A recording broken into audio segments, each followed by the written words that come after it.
¿Se acuerdan que hemos hablado acerca de un efecto psicológico que se llama efecto Dunning-Kruger?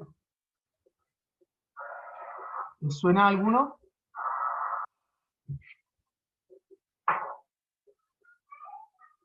No, profe. No, no les suena, no hemos hablado de esto. No, profe. No, a ninguno les suena de ninguna parte. Ya. El efecto Dunning-Kruger es un efecto psicológico y como efecto, digamos, es algo que le pasa a todos los seres humanos, ¿ya? Que consta de una doble relación. Mientras alguien más sabe respecto de un tema,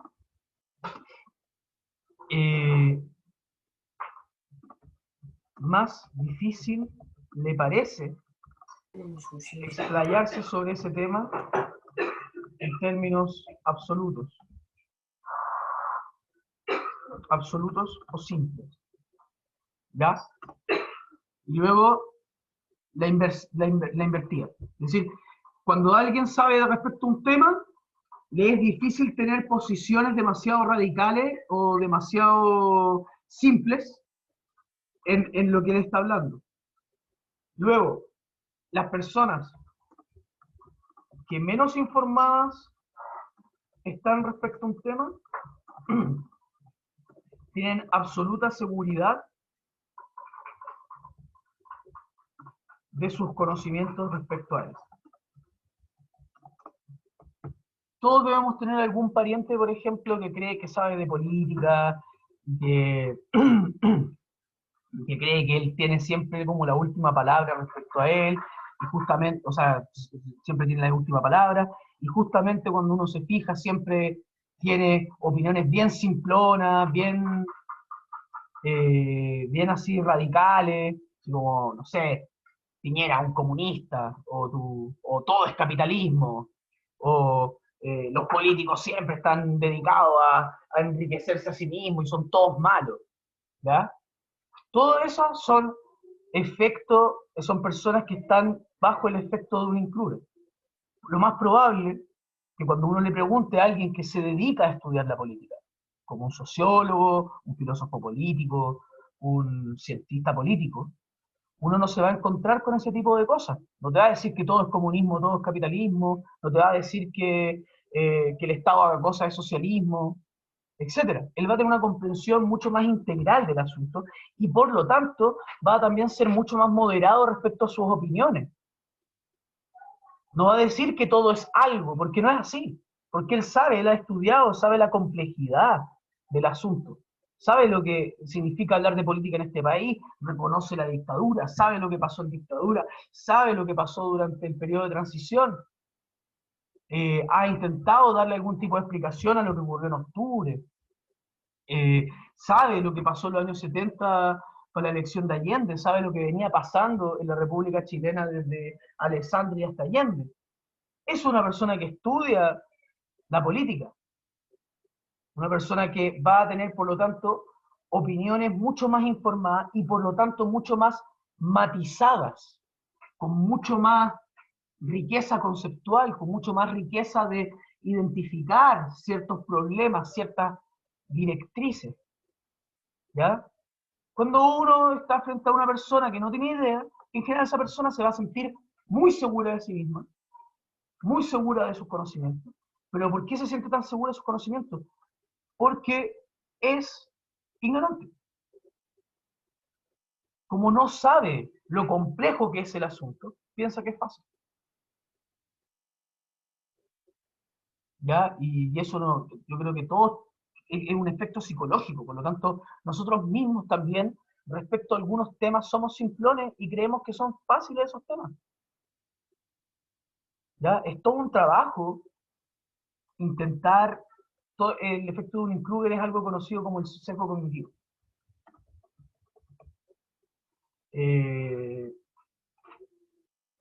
Es súper difícil, o sea, es súper difícil sacarnos estos sesgos cognitivos, como ser capaces de controlarlos, ser capaces de que no no nos hagan tomar decisiones equivocadas o no nos hagan pensar que sabemos cuando no sabemos en realidad. ¿Ya? ¿Alguna pregunta respecto a eso?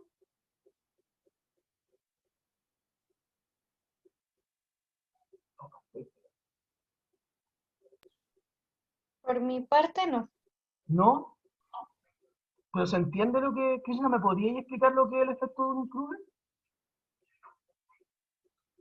¿O Marco Rojas? Ya que dicen que no tienen preguntas. ¿Cómo qué piensan, como, qué es lo que entendieron de lo que dije? Que, por ejemplo, mientras yo más sé de un tema o no sé, me baso el tema en político, para mí va a ser mucho más difícil como encontrarle un poco más los defectos, como que voy a hablar de otro punto de vista. No, no voy a atacar, sino que voy a tratar de que como se vea igual, una cosa así. Mm,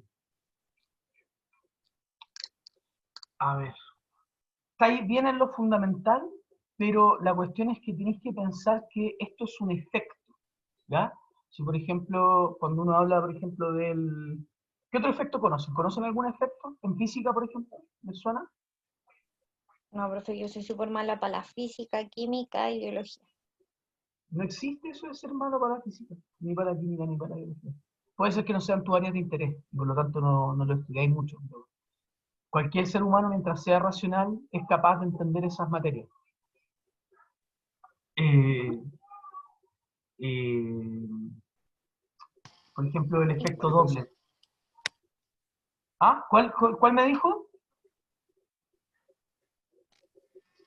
El efecto mariposa. El efecto mariposa, por ejemplo. ¿Ya? O sea, El podría efecto definir espejo. el efecto espejo, bien. ¿Recuerdan el efecto Doppler, por ejemplo, también?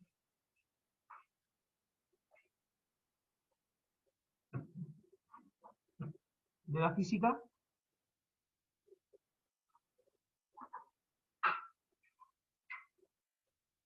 A ver, vamos a ver el chat. ¿El del sonido? Sí, bueno, en realidad no solamente con el sonido, sino que es con cualquier onda.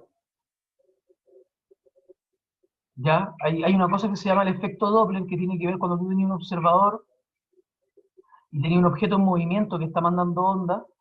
Fíjense, por ejemplo, cuando uno escucha una ambulancia o un camión de bomberos.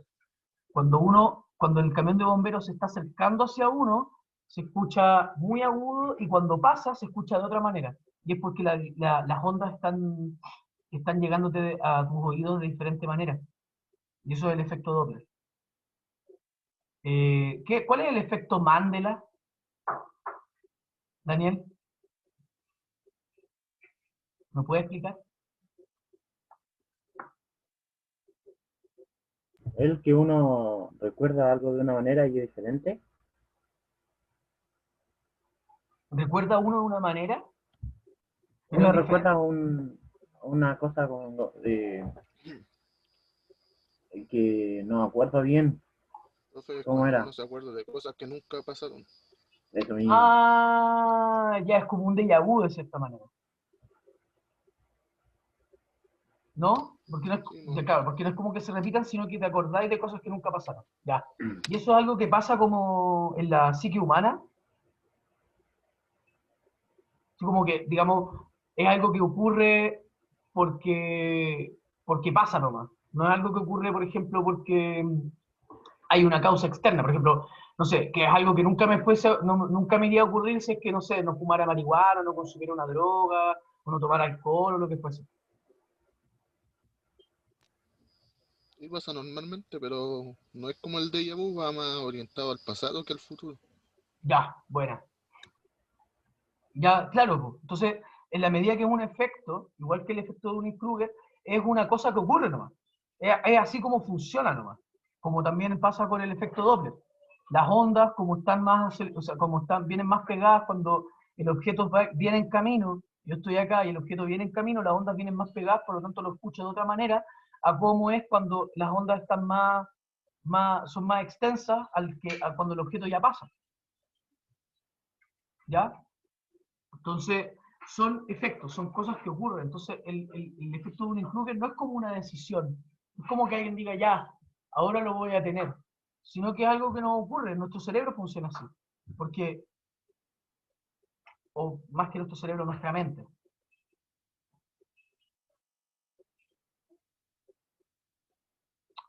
Antonella, la Antonella me dice que entendió que las personas prefieren quedar como inteligentes, a pesar de no saber de un tema, que quedar como ineptas al aceptar que no saben de un tema. Antonella sí tiene que ver con eso, pero el problema es que también, y por qué es un efecto, es porque las personas de verdad, al no estar informadas respecto a algo, creen que lo manejan muy bien. Y sobre todo de estos temas de interés como religión, política, fútbol. O sea, Marcelo Bielsa estudia 13, 14 horas al día fútbol, todos los días. Y aún así se equivoca, toma errores tácticos. Y tú veías a la persona que ve partidos de fútbol los fines de semana criticando a los técnicos, a los directores técnicos que se dedican a esa cuestión y que deben saber mucho mejor de táctica y de cómo funciona el partido de fútbol, que digamos, se imaginarán que me manejo re poco, entonces tampoco tengo muchas palabras que decir respecto a eso, pero es lo mismo. Es como en el fondo no solamente como con un efecto de no querer quedar mal, sino que es un problema cognitivo, así como cuando nosotros no tenemos suficiente información, funcionamos con la información que disponemos. Y como funcionamos con la información que disponemos, pensamos que la información que disponemos es toda la que hay. Entonces, es todo un proceso de desaprender, de criticarse a uno mismo para poder como que para que el efecto de un Kruger no sea tan fuerte en uno. Es decir, que uno diga, sé respecto a este tema. Yo, por ejemplo, no sé, estoy en la mesa, no sé, mi mamá dice, no, es que todos los católicos, o sea, que todos los curas católicos son violadores. Si mi mamá es atea, entonces podría llegar a pensar. Y yo podría responder, sí, sí, es que son todos violadores. O, si tuviera más información, podría decirle, no, mira, sabéis que en realidad los sociólogos que han hecho estudios respecto a esta cuestión han determinado que la población de violadores que hay dentro de la Iglesia Católica en general está relacionado con personas que entraron a la Iglesia y que están haciendo el efecto, o sea, están haciendo el voto de castidad por ABC motivo, y estos motivos hacen que ellos también desarrollen una cierta sexualidad bien degenerada, donde ellos se vuelven violadores de niños. Es súper distinto las dos opiniones, porque en una la opinión es simple, taxativa, mientras que en la otra la opinión es mucho más matizada. Es una opinión que tiene información, es una opinión que ha manejado la situación. ¿Ya? Marco Rojas, el efecto nocebo. ¿Qué significa eso?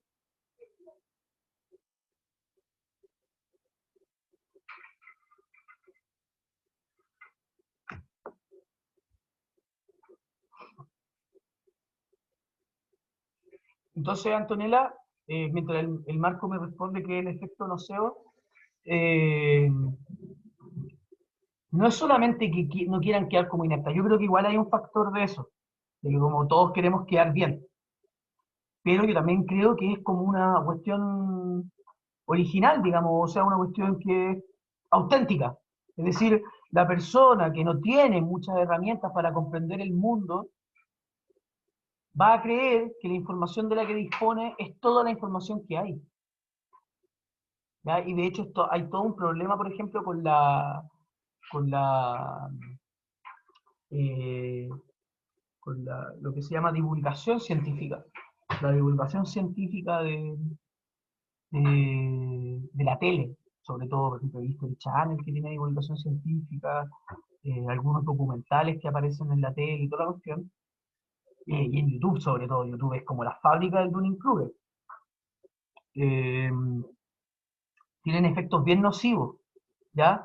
Porque la persona no solamente tiene el efecto de Dunning-Kruger y cree que sus opiniones son certeras porque tiene muy poca información respecto al mundo y piensa que el mundo es muy simple de interpretar, sino que más encima hay idiotas que les reafirman sus creencias simples y vagas. Entonces, la cuestión como que se torna todo un problema. De hecho, hay varios estudios respecto al uso de Instagram, respecto al uso de Facebook, respecto al uso de Twitter, que lo que dicen es que en el fondo, como uno siempre se rodea de las personas que opinan como uno tiene muy poca oportunidad de poner a prueba las creencias que uno tiene. Entonces, como ya, yo no sé, digamos, yo me muevo en un ambiente que son todos ateos, y muy críticos de la Iglesia Católica. Y decimos, bueno, es que los curas son violadores. Todos los curas son violadores.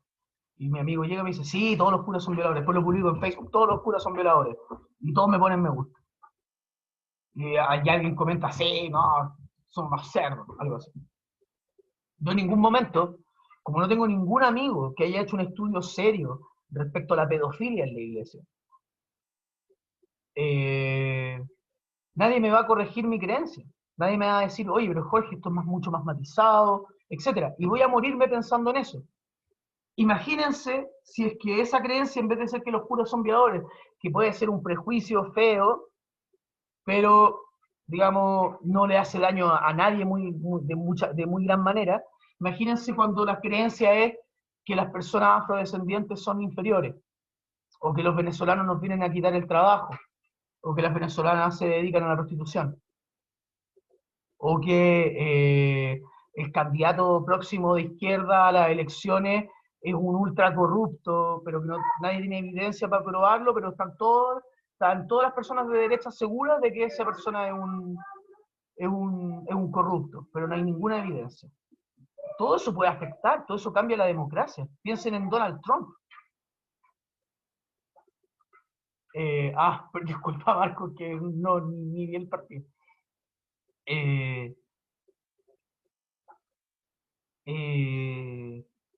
Piensen en Donald Trump. Donald Trump es un personaje, y esto yo lo puedo decir con total seguridad, porque esto ya ha sido 15.000 veces dicho y recontradicho y recontrafundamentado. Donald Trump es un mentiroso empedernido, una persona que no ha parado de mentir desde el día 1 de su presidencia, y tiene un 40% de la población, o por lo menos un 35% de la población de Estados Unidos, que le cree todas las basuras que habla, todas. Puede hablar de cualquier teoría conspiranoica, puede hacer cualquier barbaridad, puede decir cualquier imbecilidad, y hay gente que está dispuesta a creerle.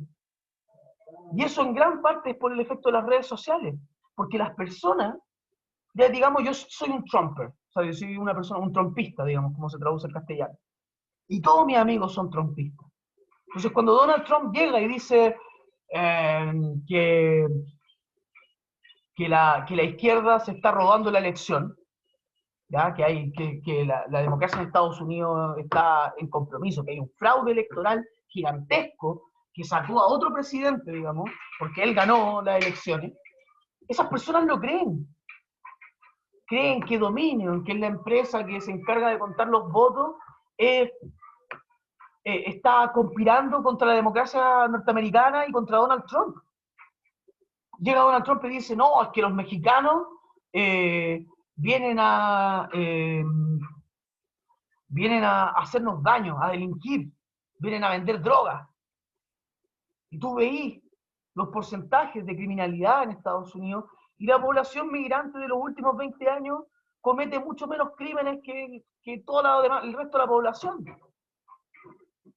Entonces, y el trumpista, cree a pie juntilla lo que dice Trump, que los mexicanos vienen a delinquir.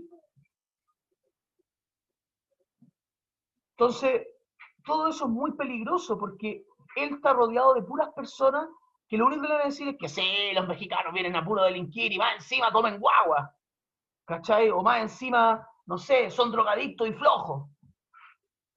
¿Se entiende? Como que el problema de las redes sociales hoy tiene mucho que ver con eso, con que me quedo solamente con personas que piensan igual que yo, y por lo tanto nunca veo enfrentadas mis creencias.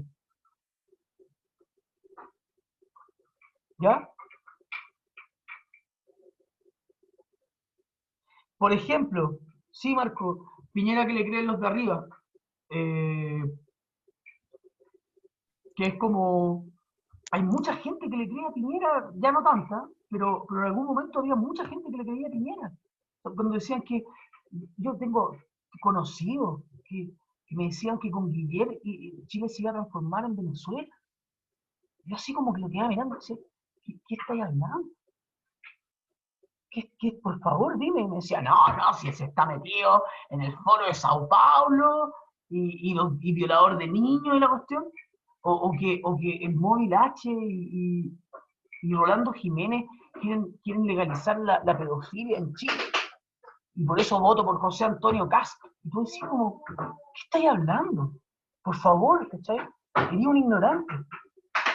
Entonces, todas esas cosas hay que tener mucho cuidado porque esas opiniones facilistas, esas opiniones que demonizan al contrincante, que demonizan aquello que uno quiere hablar, o aquello con lo cual uno se quiere enfrentar en general, son posiciones erradas, son posiciones que tienen un interés demagógico, un interés de mover a masas a que piensen una pura cuestión. Trump es el mejor ejemplo, ¿cierto? Ahora están todos contra él, todo es una farsa. Todos los medios de comunicación son mentirosos, menos los medios de comunicación que le gustan a él. Todo eso es muy peligroso. Todo eso puede desenlazar en fascismo. Así partió, así lo hizo Hitler, por ejemplo, cuando tomó el control de Alemania. Marco, se le dice efecto placebo. Pero sí, el efecto placebo también es un efecto como el de un Kruger, en la medida en que cuando a una persona tú le das algo que le vaya a decir que se va a sentir mejor, y esa persona confía en que esa cuestión le va a hacer mejor y confía en la persona que le dio ese medicamento o lo que sea, se va a sentir mejor. ¿Ya? Sí, pues, y a veces como ese efecto que acabas de decir es como, a veces como, ¿cómo se puede decir para que no suene mal? Es como raro porque mi abuela toma pastillas así como para no sentirse mal y cosas así. Y siempre se confunde con las pastillas, pues. Y una vez, creo que ella toma pastillas para dormir. Y una vez se confundió y se tomó un paracetamol. Dijo, oh, que las pastillas me dieron mucho sueño y se fue a dormir al tiro. Sí, pues, Y, y ahí uno se da cuenta sí, sí. que Ese es el pensando efecto placebo. que uno tomó eso, se puede sentir mejor. Que el Claro, dolor puede ser mental. sí, pues, pero igual hay cosas que los placebos no te van a cubrir. Por ejemplo, piensa esto, un paciente que tiene un cáncer bien avanzado, tiene que tomarse su quimioterapia, tiene que hacerse varias cosas. Una droga, una pastilla, una droga. Claro, tú le podís dar, no sé, pues, una miga de pan pensando que, para que piense que una, no sé, ponte metadona o, ¿cómo es que se llama esto otro? Morfina, y le dais la pastilla y, claro, quizás se sienta bien 20 minutos, pero el cáncer es una cuestión que duele lo suficiente para que el efecto placebo se vaya bien rapidito a acostar, pues, ¿cachai? Y que de verdad necesita la morfina para poder seguir viviendo. Pero sí, eso es precisamente un efecto también. ¿Tú, Gabriel, qué ibas a decir? No, no, es que el cáncer es una droga, el- Ah, sí, la pastilla. sí, los dolores son muy fuertes. Pero eso, pues, chiquillos, como súper importante que ustedes estén al tanto de que esto existe. Y esto es algo con lo cual nos vamos a tener que enfrentar, con lo cual ustedes se van a enfrentar en un futuro. Y el problema es cuando, por ejemplo, este efecto lo tiene muy gravemente, por ejemplo, un jefe de uno. Muy triste, porque, porque es la persona que te manda. Cuando las personas que te mandan tienen creencias así muy burdas, muy desinformada, estáis condenados al fracaso igual, ¿ya? Eh, Todo esto se lo estaba comentando porque es súper importante en ciencia. Yo quería mencionarles dos cosas de las ciencias hoy. Una, que las ciencias tienen una labor creativa, un componente, podríamos llamarlo, un componente creativo importante. Y también es muy importante reconocer esto de los sesgos. Los científicos tampoco son dioses que están más allá de los sesgos cognitivos y del efecto de un include, ¿ya? Y por eso es muy importante nunca quedarse con la palabra de un solo científico, cuando uno está muy interesado en averiguar algo. Si yo, por ejemplo, eh, quiero tener una opinión respecto del coronavirus, una opinión relativamente informada, no me basta con leer un puro estudio, no me basta con leer un puro, eh, una pura opinión de un médico. Tengo que leer varias opiniones si es que quiero tener una opinión bien informada. ¿Ya? Igual uno también puede hacer uno podría decir como uno puede hacer un shortcut, así como un atajo, donde uno le cree nomás al científico porque él es un experto. Por ejemplo, cuando yo voy al doctor, ustedes entenderán que yo no entiendo nada de la espalda humana. Es decir, que es, yo cacho que hay vértebras y hay músculos. No cacho ni siquiera lo que es una articulación, digo. Ni siquiera sé si hay articulación en la espalda, no tengo idea de nada. Entonces, si yo voy al kinesiólogo o voy al traumatólogo, el traumatólogo llega y me dice, Jorge, lo que pasa es que en tu espalda, en la vértebra número 4, hay un problema en tu articulación. Yo le creo todo nomás. Nada que hacer, porque no cacho nada. Entonces yo tengo que creerle, no me queda otra. Pero es súper recomendable, cuando uno tiene un problema de salud grave, no ir solamente a un doctor.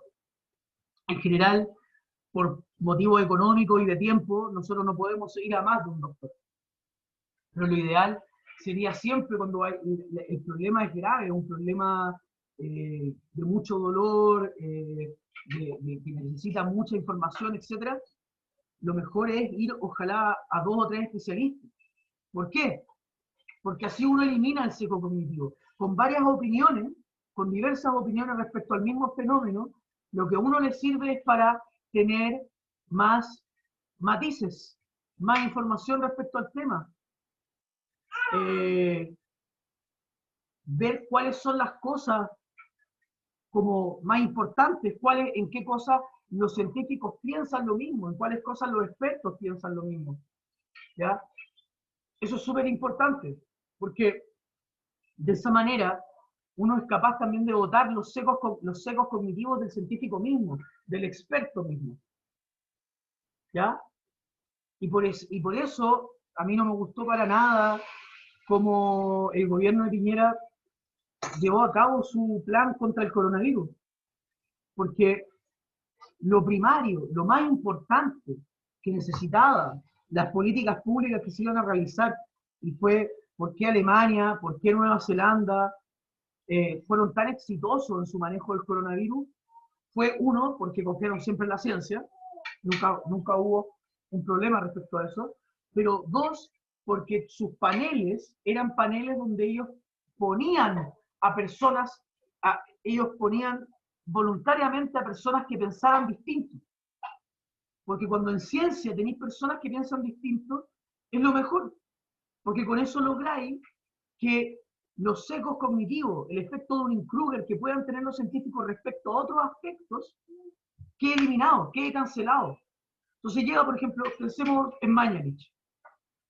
Mañalich decía, bueno, pero es que el virus puede mutar y quedarse como en parte de nuestra fauna virítica chilena, y listo, y lo atrapamos y quedó como lo que es nomás, ¿cierto? Entonces quedaría como queda la gripe común, y entonces todos los inviernos habría un poco de explosión de coronavirus, pero sería totalmente controlable porque la gente ya estaría inmune a la cuestión. Y aparte habría mutado de una manera mucho más benigna. Sin embargo, eso se probó erróneo, pero eso cualquiera puede equivocarse, ¿cierto? El problema de eso es que hasta yo mismo, o muchos otros científicos y personas que trabajan en el campo respecto de la ética, de la organización social, es decir, otros campos que no son la medicina, nos dimos cuenta de que había una falencia en su razonamiento gigantesca, que es que él estaba proponiendo una posibilidad que no tenía mucho sustento científico, porque en ninguna parte del mundo el coronavirus había mutado hacia una forma menos nociva. Estaba tomando una probabilidad para realizar una política pública, en vez de ocupar de lo que sí estábamos seguros. Entonces yo como filósofo me doy cuenta de que el razonamiento que realizó el ministro de Salud fue incorrecto. Entonces, si yo, por ejemplo, no digo que a mí me deberían poner en el panel, porque, ¿cachai? Podrían poner a alguien mucho más capacitado o a alguien mucho mejor que yo. Pero el punto es que yo me di cuenta. Entonces, imagínense si Mañalich hubiera dicho la misma tontería en un panel donde hay un filósofo, donde hay otro epidemiólogo, donde hay un sociólogo, donde hay un historiador, y le dijeran, caballero, hay errores en su razonamiento, tal cosa, etc. Todo eso te permite después, cuando le toca al presidente de la República, tomar una decisión, tomar una mucho mejor decisión. Porque tenéis mucho más puntos de vista, tenéis una resolución mucho más informada, donde los sesgos chocaron. Entonces los sesgos cognitivos de cada uno de nosotros chocaron y se anularon entre sí. Porque yo puede ser que tenga un sesgo para este lado, porque en el fondo yo sé mucho de epidemiología. Entonces yo sé que los virus pueden mutar y formar parte de la fauna virítica de una determinada población. Ya, como podría ser el caso de Mañalich, lo cual no sé si es verdad, solamente estoy poniendo como ejemplo. Sin embargo, otra persona podría decirme, pero caballero, ¿vale la pena tomar una decisión política, una decisión de política pública en base a una probabilidad, a una mera probabilidad? ¿Por qué mejor no tomamos políticas públicas respecto a lo que estamos seguros? Entonces piensen cómo lo hicieron los alemanes y los neozelandeses. ¿Qué dijeron?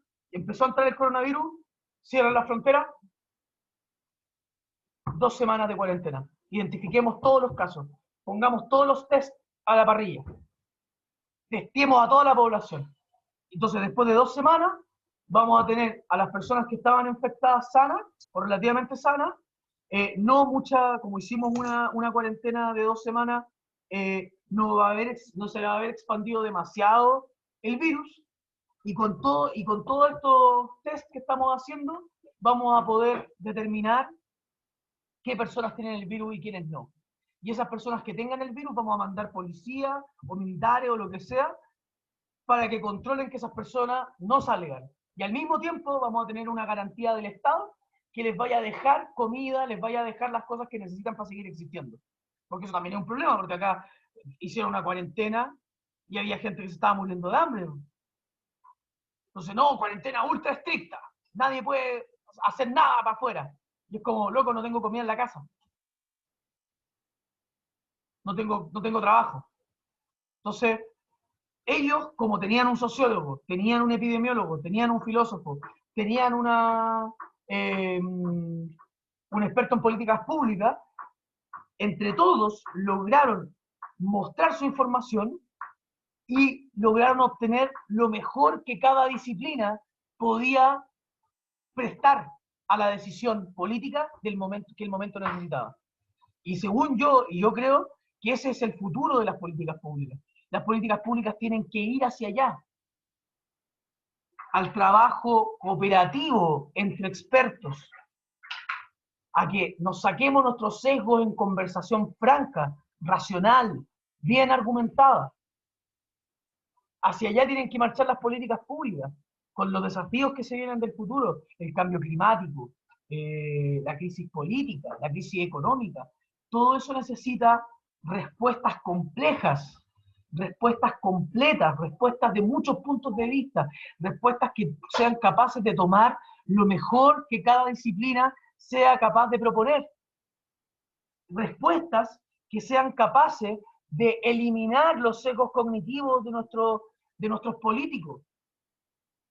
Que no porque nuestro político crea que los comunistas son malos,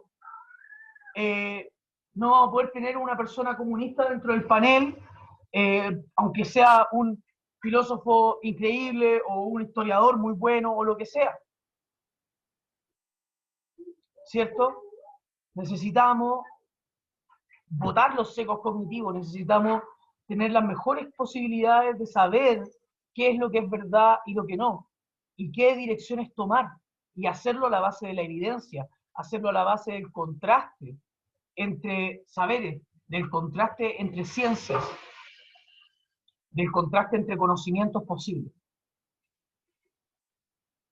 Eso, pues chiquillos, ¿alguna pregunta? 10 minutos para cerrar y nos vamos.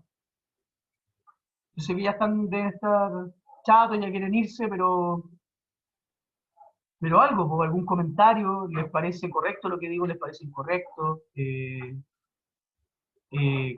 les parece lo que estoy proponiendo de que la ciencia en el fondo se forma, y ahora a la hora de aplicar a la política, tiene que ser en parámetros sociales? Es decir, la ciencia tiene que ser grupos de científicos que están dispuestos a conversar y argumentarse entre sí. Sí, porque en la ciencia hay mucho así como resultados distintos, porque no todos los científicos piensan igual.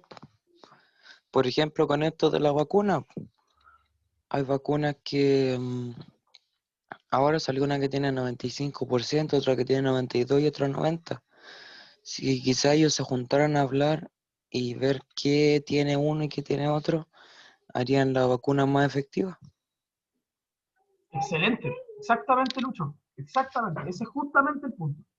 Como toda esta cuestión que tienen los chinos, por ejemplo, que también tienen los gringos y las universidades gringas de, no, este es nuestro grupo de expertos, no podemos compartirlo con este otro. ¿Cachai?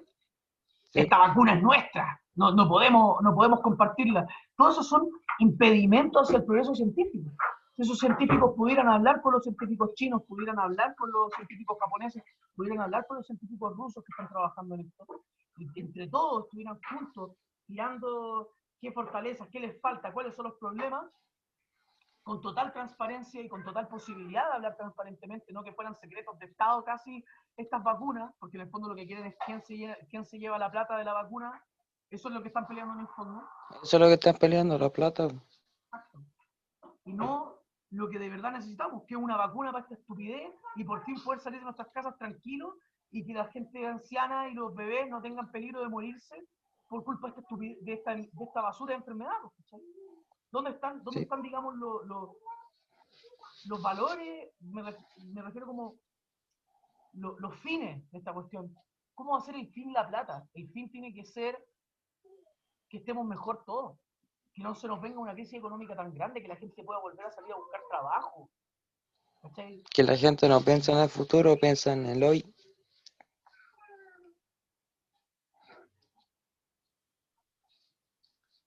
Piensa en cómo voy a estar hoy día, pero no piensa en cómo voy a estar mañana.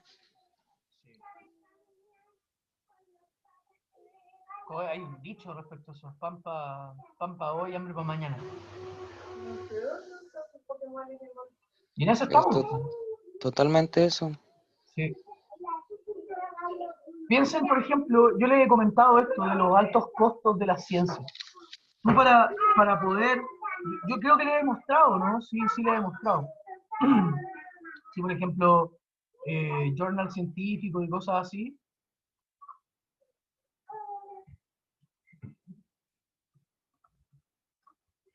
Ya, lo que pasa es que yo, por ejemplo, tengo acceso a ciertos journals, se llaman como revistas científicas, porque yo todavía estoy estudiando un magíster en una universidad. Entonces, la universidad se encarga de pagar esas cosas, ¿ya? Espera, dame un segundo, denme un segundito. ¿Ya? Pero es súper caro meterse a las bases, o sea, tener acceso a las bases de datos. Yo, por ejemplo, JSTOR es una base de datos de ciencias sociales y filosofía que es súper importante. Ahora se los voy a mostrar. Y es súper completa, digamos, está llena de artículos.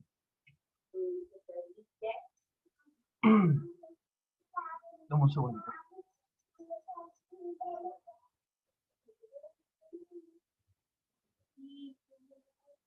Ya, por ejemplo, ahora me estoy metiendo, entonces tengo que meter mi ID de usuario, etcétera, y así tengo acceso a JSTOR. Ojalá no me haya eliminado todavía. Buenísimo. Entonces, ahí dice que me metí por la universidad. Entonces, tú acá estás en una revista científica, donde tú, por ejemplo, ya no sé, ¿qué tema me podría interesar? A ver, por ejemplo, veamos qué se ha publicado del coronavirus en ciencias sociales. Por ejemplo, coronavirus, la crisis, emergencia y el poder de las palabras. Entonces acá yo tengo un trabajo acerca de lo que es el coronavirus respecto a lo que pasa con quizá con nuestra psicología, quizá con las implicancias éticas de salir a la calle o lo que sea. Entonces son temas filosóficos, lingüísticos, de ciencias sociales, sociológicos, etc. Yo para tener acceso a este trabajo, si yo quisiese tener acceso que no dependiese de mi universidad, yo tendría que pagar casi 700 lucas, 800 lucas anuales para poder tener acceso a esto. Casi 1.000.000 de pesos anuales. O sea, como 100 lucas al mes, 80 lucas al mes. ¿Puedo yo, siendo un profesor de Chile, pagar 80 lucas al mes? Y bueno, si sube el dólar, peor todavía, pues, 90 lucas, 100 lucas al mes. ¿Puedo yo como un profesor en Chile, que gana un determinado sueldo, poder pagar esta cuestión?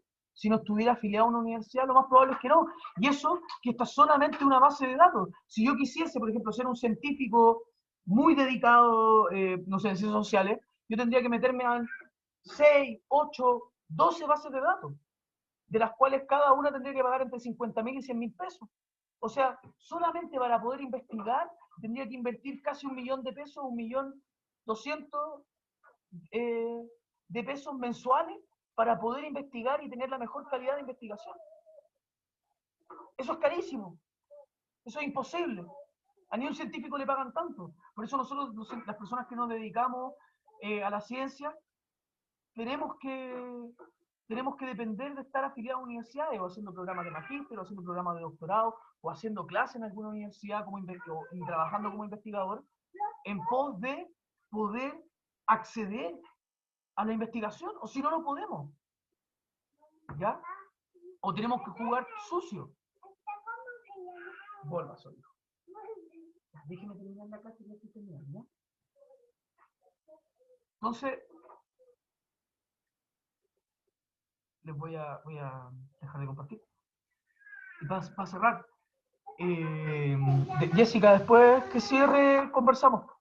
¿Ya? Y todos los que tengan guía atrasado, que tengan ese tipo de dudas, quédense después de que cierre. No solamente hay ciertos incentivos, o sea, los gobiernos del mundo no se han hecho cargo de este problema de cómo hacer ciencia y de cómo tomar las mejores políticas públicas posibles, sino que también el sistema en el que vivimos, que como muy bien dijo el Lucho, piensa en el pan para hoy y el hambre para mañana, la plata ahora, y da lo mismo lo que pase después. No tienen conciencia. Claro, no tienen conciencia de la Solo piensan importancia. en evolucionar.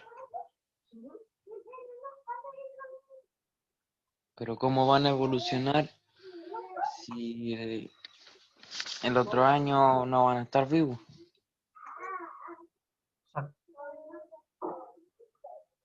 ¿De qué les va a servir la plata? Piensen en esto. ¿De qué le va a servir la plata a Bill Gates, a Jeff Bezos? Gente que tiene un montón de plata y que no tiene qué hacer con tanta plata que tienen.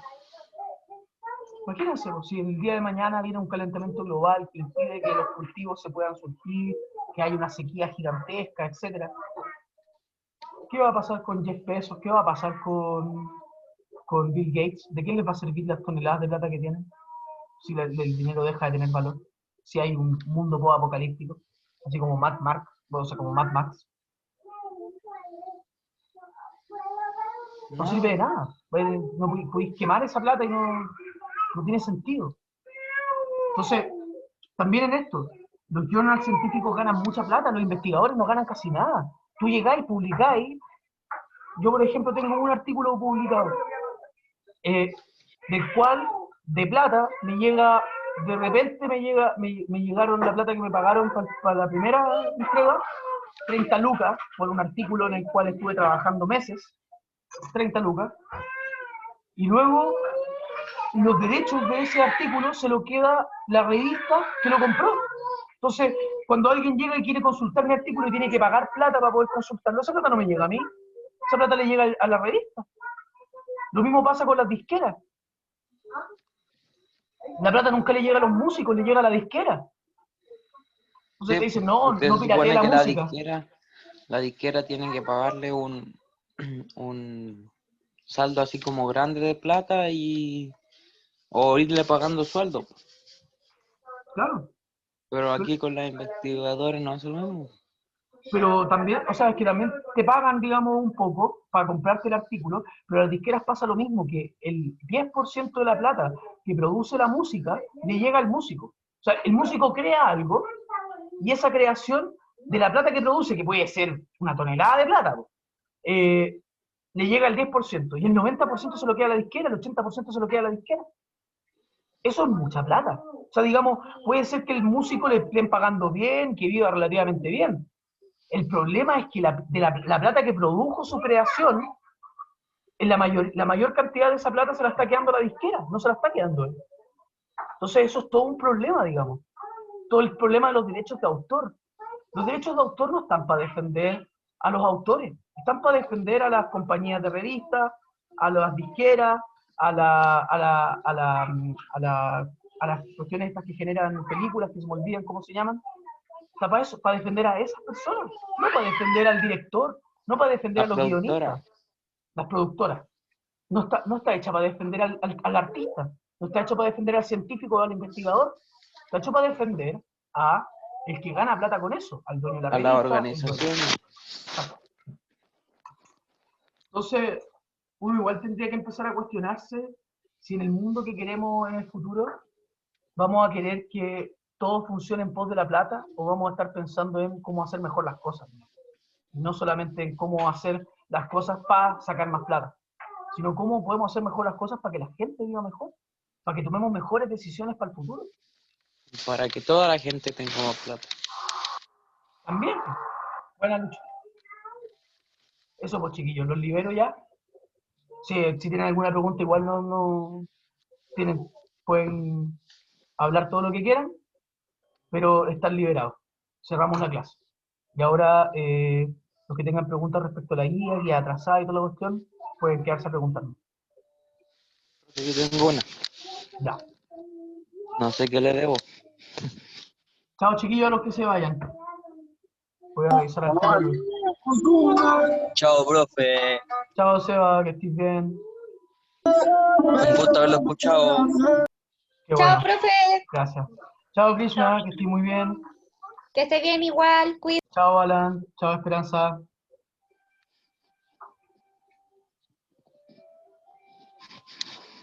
Estoy buscando ahora las listas para ver qué les falta a los que me están La preguntando. evaluación se la mandé anoche. No sé si me la podrá recibir. Sí, no No se sé si la preocupen. vio. Profe, yo igual la voy a empezar a hacer ahora. Ya no se preocupe, termine la nueva. Más que nada porque estaba enfocado también en la otra asignatura. Entonces ahora se me dio el tiempo para terminar esta. Hice lo mismo. Profe, Dígame. Y salió peor porque era yo no, larga. yo no entendí la evaluación, esa es la que manda. Ya, vamos a revisar todo eso. Hay que dar como ejemplos de todo lo que hemos pasado en todo el año. En todo el semestre. Ya. No, por Lucho. Justamente ¿No? no era eso, no. Ya, por eso les dije que me mandaran, no sé si vieron las instrucciones, dice, envíeme su tesis para que vayamos conversando, ¿ya? Y eso era parte de la evaluación. Entonces, por ejemplo, los que entregaron la tarea, pero no me mandaron su tesis antes, tienen menos puntaje que los que se mandaron la tesis, ¿ya? Porque era parte de la cuestión.